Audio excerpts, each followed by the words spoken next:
Welcome to Build Your Dream Business, brought to you by Solo.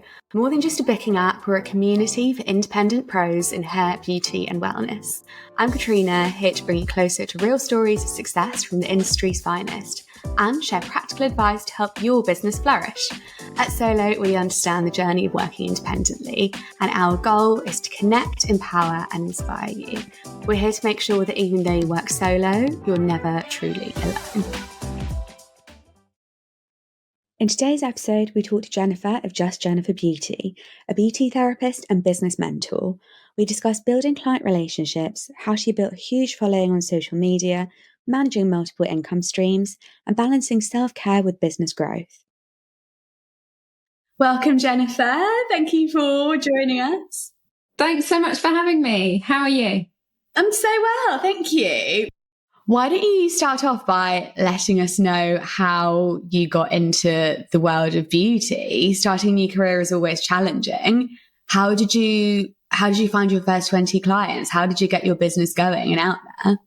Yeah, sure. Well, I actually fell into the beauty industry kind of by accident, really. So this goes way back to when I was 21. I was working in the city as a sales and marketing director for a house builder, and I developed a brain condition, and I subsequently had to have 3 brain surgeries over 3 years and was told in hospital I needed to quit my job.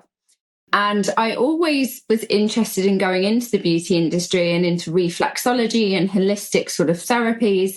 But I kind of got seduced by earning the money in the city, and that sort of fell by the wayside. So when I was forced to leave my career, I then actually used reflexology a lot in my recovery. So I thought it would be the perfect time to start to look into that route. And another part of it was that I had to eliminate the amount of toxins I was exposing myself to. I had a full body crash and ended up in a wheelchair. And it was because my body wasn't able to eliminate toxins very well. So I thought about it when I was lying in hospital and thought, if you put a nicotine patch on your skin when you're trying to quit smoking and the nicotine goes into your bloodstream, it must be the same with skincare products. So I went down a rabbit hole and started to look into the products that I was using, and they were really high in toxins. So I changed that and my skin dramatically changed. So then I started going down a sort of rabbit hole of looking into skincare and thought, I really want to be able to offer this to people. And so that's how I really started to get into the skincare industry. Amazing. That's an incredible story. I mean, starting a new career is difficult at the best of times, never mind in such challenging circumstances.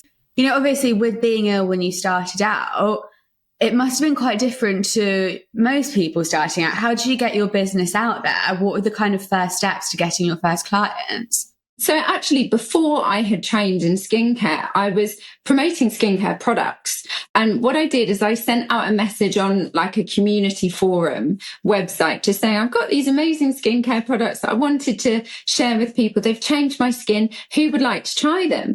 And people were coming back to me and saying, oh, can I come over and try them? Because I didn't have samples. And I said, yeah, sure. You know, I'm in a wheelchair, but if you don't mind that, you know, come over. And I was doing like a little not a facial, but I was just doing a massage on them. And the comments that were coming back were just like, you've got a really nice touch. You should do facials. So I thought, okay, maybe I'm going to train. So I trained in skincare. And so that's how I sort of went into the beauty therapy side of things. So I contacted the forum again and just said, I have just qualified. I'm offering a 50% discount for anyone who just wants to come and experience one of my facials. So I've got an at-home therapy room. So I offered it to the first 10 people who booked, and they're still my clients now, which is fantastic. So that was how I got my first 10 clients in. And for all of those clients who came, I offered them a recommend a friend voucher, because word of mouth is gold. It's the best thing. So I said to them, look, if you recommend a friend, I'll give them 20% off their first facial, and I'll give you 20% off your next facial. And it just ballooned from there, really. Your client retention must be incredible if you're still seeing those clients that you saw, you know, at the beginning of your journey. What do you do to make sure that you're keeping your clients coming back, apart from obviously providing an incredible service? Are there any kind of special touches that you add to your services? I've got quite a few things. So I've got a website that I've built out, and I have automated emails that go out to those clients. So what I'll do is I will upload all of those people onto my website, and I will tag them, whether they're facial clients, whether they're spray tan clients or reflexology clients. And then I will write a series of emails that will be specific to the treatment that they've had. And it might just be a really quick tip, like sun's about to come out. Don't forget your vitamin C and SPF, and just a little touch point. And it's not trying to sell anything. It's not trying to get them to book anything. It's just giving them those little friendly reminders. So they'll get an email every single week from me. And that just keeps them updated and keeps sort of me at the front of their thoughts. So I tend to get a lot of extra bookings through that, because they'll say, oh yeah, I need to book a facial, and just go through onto my website. But it's all about building a relationship with your clients. Like everyone, we know everything about our clients. They come in and tell us all about their lives. So I have an app that I will put all of their details on. It's called Contact Mapping. And if they've told me anything that's significant, like their son's birthday is happening on Saturday, or they've got a new dog and his name, I will put it straight into Contact Mapping, so that when that son's birthday comes up next year, I'm messaging a few days before, oh, I hope Jimmy has a lovely birthday. And it's just a way of being able to remember little key things. It means a lot to them. That's so nice. And I think, that's kind of the advantage you have with being a self-employed professional rather than working in a bigger salon. You get to have those personal relationships, and you get to have more control over your retention, I suppose. You touched on that educational content that you provide, which is a huge thing on your socials. Yeah. How important is kind of being an educator to your clients, as well as, the person that performs their treatments? Yeah, it's so important. And I was really late to Instagram. I was one of those that was like, Instagram's a fad. It's not going to be anything. No, I'm not getting on it. And then I started to think, oh, actually, it's hanging around for quite a long time. And actually, during lockdown, I had an Instagram account. I didn't have a personal account. None of my business was on there, but I was doing those stupid reels that were like everyone was finding really funny, and one of my reels that I did actually went viral, and it got like 3.5 million views. And I was so annoyed that I hadn't put my business on there, because actually it got no followers from it, because I had no good content to back it up. I mean, if I had a reel go viral now, how many followers would I get from it, from having that content up? But because I'm very, very conscious and very sort of intentional about my Instagram profile, that it is just giving free education. It's somewhere that people can go, that no matter what brand they're using, they are going to learn and start to get the tools that they need to make the right decisions for their skin. And by giving free value, you actually get people contacting you and saying, I'd love to have hours consultation. How much would that be? Or what product can I buy? Can you recommend something? I get people book appointments as well for at-home treatments if they are local. Yeah. And I suppose that's you setting yourself up as, you're showing that you're an authority in your area of expertise. And, you're kind of telling them, what you're talking about from your content, rather than having to present it in any other way. You kind of touched on, turning those views into bookings. Do you have any other ways that you make sure that, those likes and that engagement actually turns into money in your pocket, I suppose, and bookings in your calendar? Yeah, so in terms of social media, I've got a whole strategy around it, but I lead with education.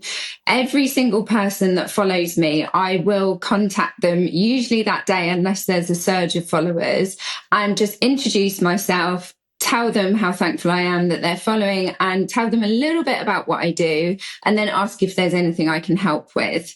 And then that just starts the conversation from there. If anyone likes my post, I will go back to them and say, thank you so much for your support, and start talking to them a little bit more in the DMs. Sometimes I can't keep up with it if I've got a really busy back-to-back day, but I will always go back and try and make up the ground so that I am touching base with those people. If I go live and someone comments on the live, I will always sort of shout them out. And if they give any feedback, I will take a screenshot of that and put it in my stories and tag them in so that they're seen. Nice. Do you have like a set routine that you try to follow? Do you kind of go, I've set aside Monday mornings to reply to messages and I post at this and that time, or do you just kind of go with the flow a bit more? So I used to use like a posting scheduler, and I used to know that this time is going to be for this. But in all honesty, life does get in the way, and you can't always stick to that. So I live and die by Google Calendar, and I will every Sunday plot out my week. So I will block out the times in red that I've got treatments, because they are non-movable, non-negotiable. Then like if there's any family things that I need to do, like I don't have kids, but cats going to the vet, that can't be moved.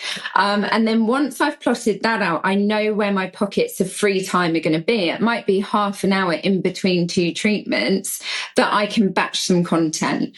Or it might be that actually my week is completely filled out. So I know that I'm going to need to batch content on the weekends so that I can just be posting out that content during the week.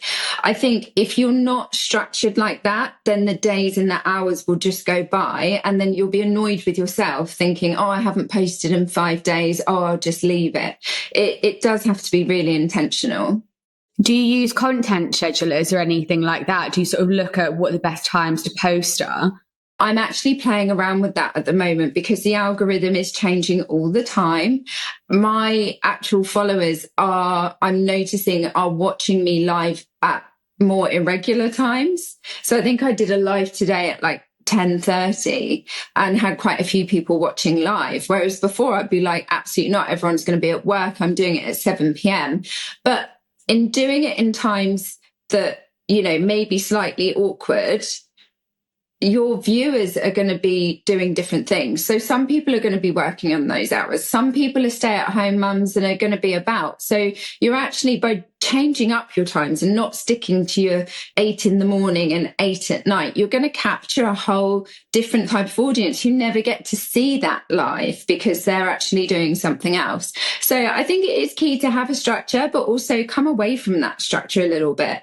People sort of, recognize you because you do have this very distinct brand, both on social media and just in general. How did you kind of arrive at that? Looking at your social feeds, they're very coherent. You know what to expect. You know that, a lot of it is about education. How did you come to that? When I decided that I really wanted to get into social media and putting the business on social media, I looked at lots of different people who were teaching about social media. I mean, I've got a personal mentor, Fraser Brooks, who's quite well known on Instagram he's for network marketing, but he gives you a lot of great tips on how to actually communicate with customers. So it kind of doesn't matter what you're selling, whether it's selling a treatment or selling a product or selling yourself. It's all the same thing. I signed up with him, and he was the one that really got me from about 2,500 to 7,000 followers. And that was in about 4 months.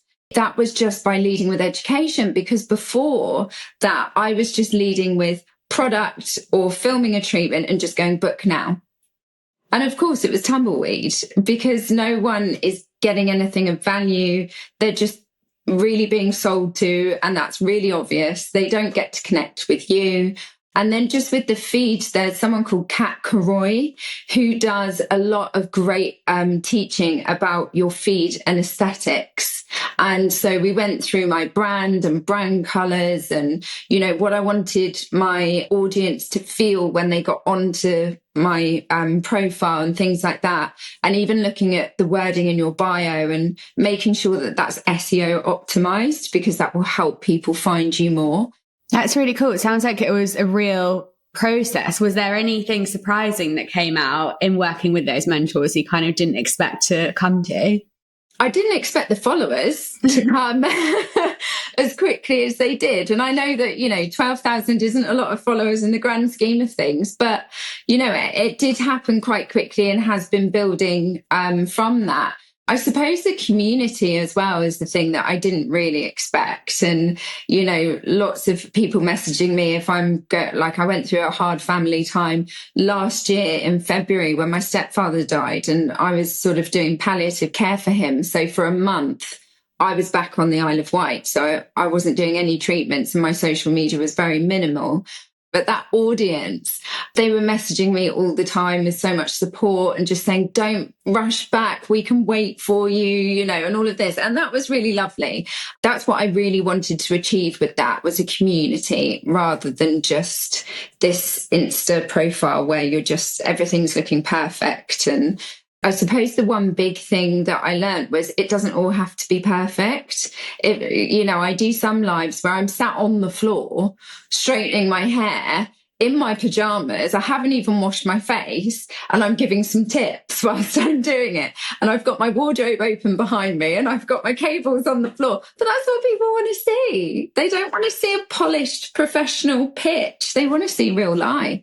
Yeah, absolutely. And I think that's the difference between building followers and building a community, I'd say. That's, you selling something and, getting followers in return versus building something bigger and a community that, will be there for you in times of trouble and will become more than just clients, And that community is so valuable.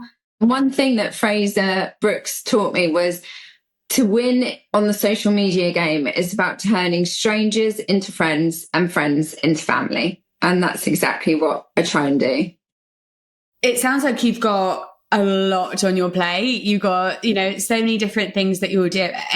And even just, being a self-employed professional that just performs treatments, even that is so much more than just performing those treatments. You're a marketing manager, a photographer, a social media manager. You have all of these other things that you do. How do you kind of manage your time? I know that you said, you're responding to messages at midnight. How do you sort of create those boundaries? It's really difficult, and I'm a bit of a workaholic. So I'm kind of like all in all the time anyway. And that's what makes me happy. Some people aren't, and that's okay. You need to do what makes you happy. I suppose weekends are more my downtime. So I don't do treatments. I do mobile work as well, but I may post once on the weekend or I might do a live, but I'm still answering questions. But that's kind of me and my husband's time. So on top of having a successful business offering treatments, you have a number of different revenue streams. How do you kind of balance them all? I have treatments. I do mobile treatments and my home therapy room treatments. And then I'm a business mentor to therapists. I am also a network marketer, so I sell skincare and also hair care products. And I've got 53 people in my team that I mentor as well and help with that. And then I've got my Instagram as well and product sales. So there's a lot there to manage. But again, Google Calendar will really help me keep on track. So for example, Tuesdays, I don't do treatments on a Tuesday. So that is going to be my filming days. It's going to be the days that I will have catch-ups with my team. I will do Zoom trainings and I will be catching up with customers, for example, who have bought products and making sure that they know how to use everything and that they're happy. If I have a downtime where treatments aren't too busy, I'm never worried because I've got a million other things that I need to do that are going to generate income. It's all about prioritizing. And I also need to prioritize time for myself. And we all know, therapists are really good at looking after other people, but never really good at looking after ourselves. So with that Google Calendar, part of the non-negotiable time I'm starting to do now is to book out time for me. And that might be going for a walk or going to the gym, whatever your thing is that helps you, just making sure that you're booking that out and as a non-negotiable. Yeah. And I think ultimately that contributes towards you being a better therapist, a better mentor, because, you're refilling your own cup, you're recharging your battery. Yeah, exactly. As you grow and, become more in demand, how do you deal with things like increasing your prices and, perhaps having decreased availability? How do you, deal with your business evolving? So this was actually one of the reasons why I looked into different income streams, because it got to the point at one stage where I was back to back, fully booked every day that I was open. And I thought, well, I can't earn any more money unless I put my prices up or work weekends as well. And I wasn't willing to do either. I wanted to just keep everything as it was. And so that's why I wanted to build the extra income revenue. For me, selling the product side has now actually taken over the income that treatments do.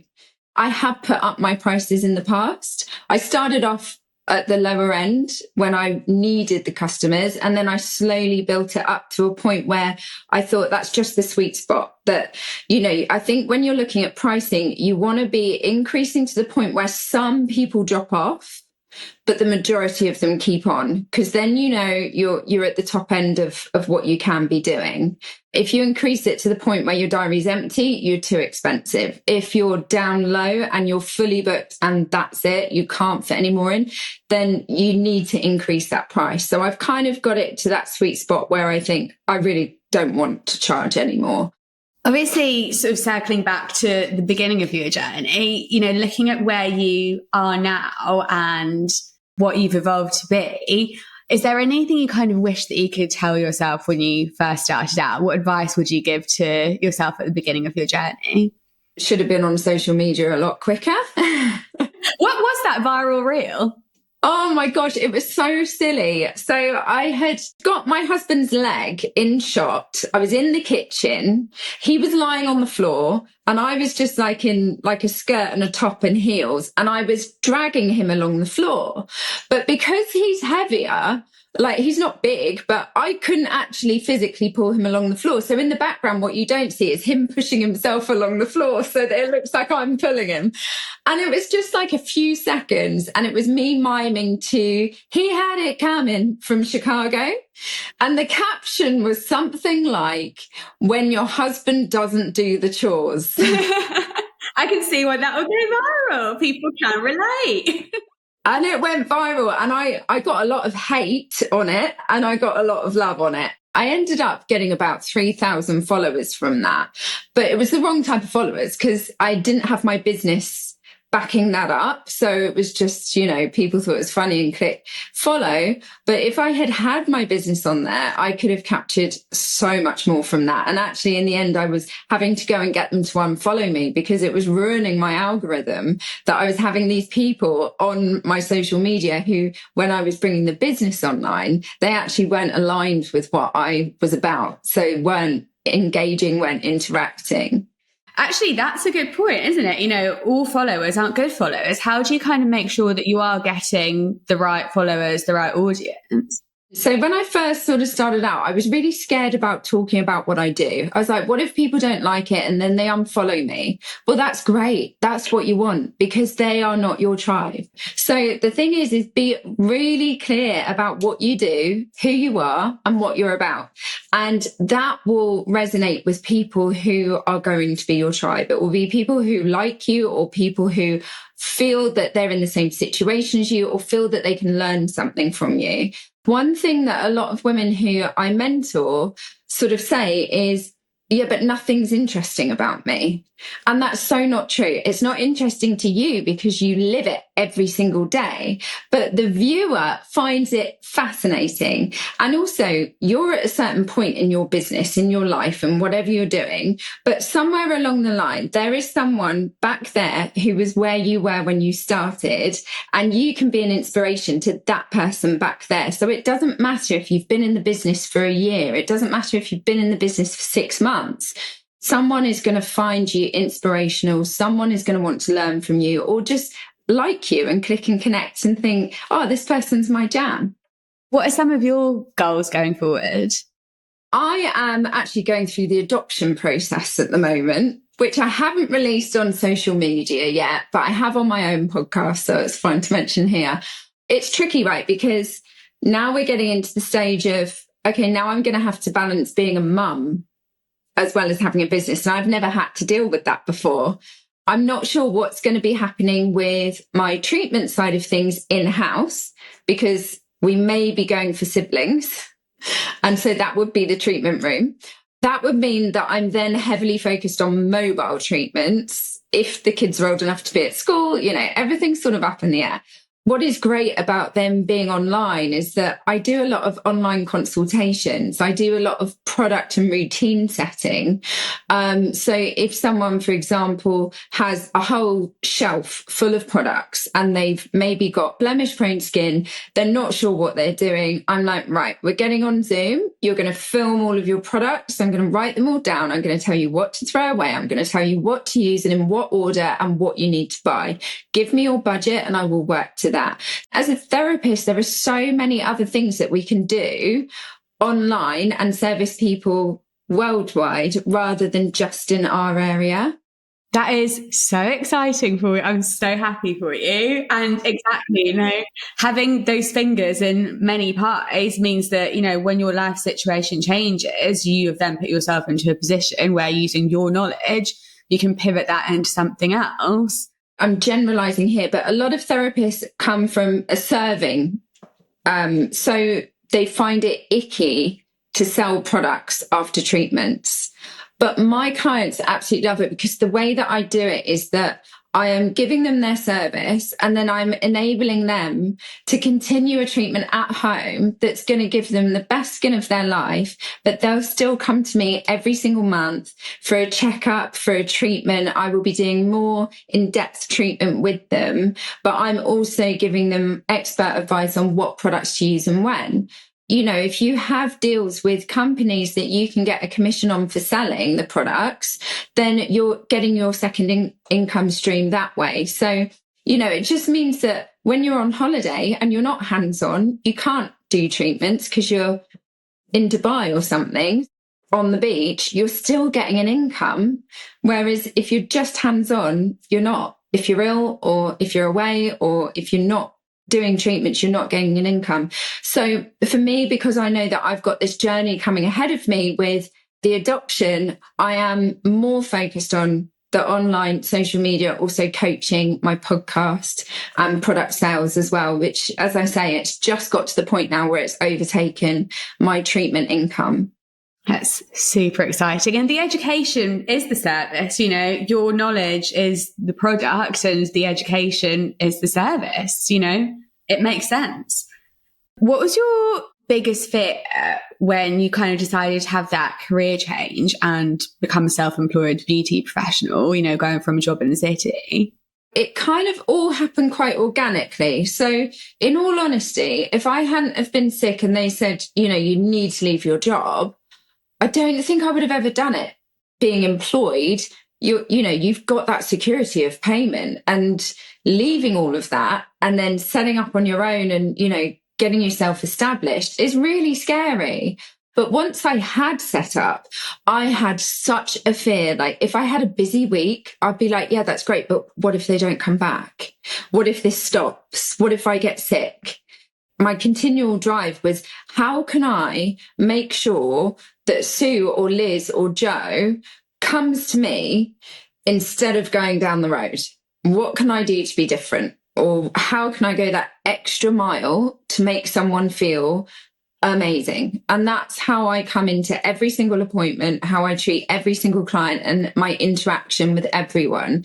I know it's like a post-appointment message is really, really well known, but it's just, how personal is that message? Are you having an automated message go out, or are you actually texting Joe the next day and saying, hey, Joe, it's your event tomorrow. How's the skin? Is it good? Let me know if you've got any questions. I'm here anytime. Just pop me a message, and it's just being more personal and going back to those relationships. So important. Do you kind of review your customers' journeys from time to time, or, how much have they changed since you first decided I'm going to message everyone after their first appointment? Is that evolving, or has that, sort of stayed the same? And is it like? It always evolves, and I'm always looking at it from a customer point of view. So I'll always go into like my email chain and look at it again. And sometimes I'll set myself up as a customer so that I can see what I'm receiving and seeing, okay, if I'm a new customer, was that email the right time to send it?